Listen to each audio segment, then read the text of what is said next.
So people like Kemi Badenoch, I'm afraid she also represents this poisonous mentality that a lot of us as Africans have. That we understand that selling ourselves to our opposition is the best option for an African.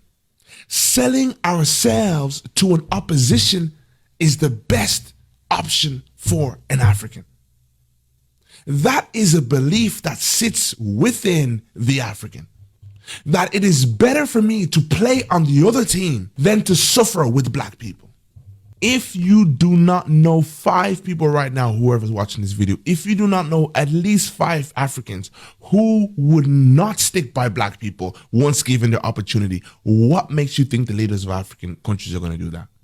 I think what we forget, and again, in my mother's book, that our leaders were also victims of colonization, meaning their minds were also colonized, meaning they also have a belief that the best way is the white way, meaning if I attach myself to whiteness, meaning this naivety that they believe that whatever the white man tells them and the European and the imperialist tells them, it's the truth. Because a black man is corrupt, innately corrupt.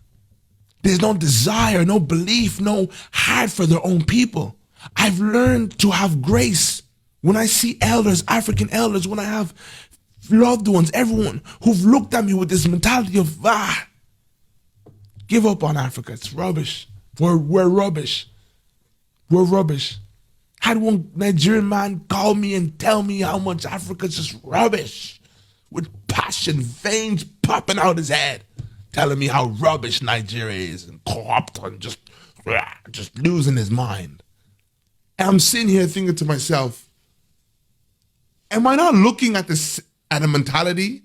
If I gave this brother an opportunity to go and be president tomorrow, you think he's going to lay his life down for African people? And that's the problem. We're looking at a bunch of African people who are Nigeria. But I hope you know the job that it would take to free Africa would be jumping over debt, would be jumping over people, the Western media, twisting the narrative about you, using your own soldiers, causing uncivil arrest in Africa, using your own soldiers to put your life at risk, cornering you systematically when it comes to trade rules, interest rates in such a way where you think the only best way is to take a loan, and then you take the loan, then you're back in this trap over and over again, and then they get tighter grips on the minerals, Africa's minerals, and we just think it's a guy who can come in and push a button. This will take the special kind of people.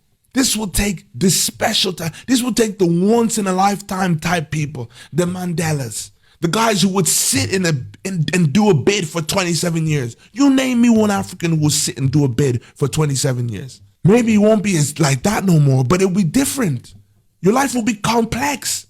We have to create an environment that pressures people like Kemi Badenoch out of coonery, where we hold such a high standard for ourselves and we are so rooted in the freedom of Africa and sticking by it, and we watch our tongue towards Africa, and we have a self-belief and a hope, and we don't get caught up in the lies and the propaganda about who we are, that it is actually becomes more rewarding to fight for Africa than to fight against Africa. No African is losing sleep over Kemi Badenoch. I'll tell you that for sure. Maybe the conscious community, but anybody who wants to sit there and point fingers at Kemi Badenoch, I know a bunch of you people who hate black people too.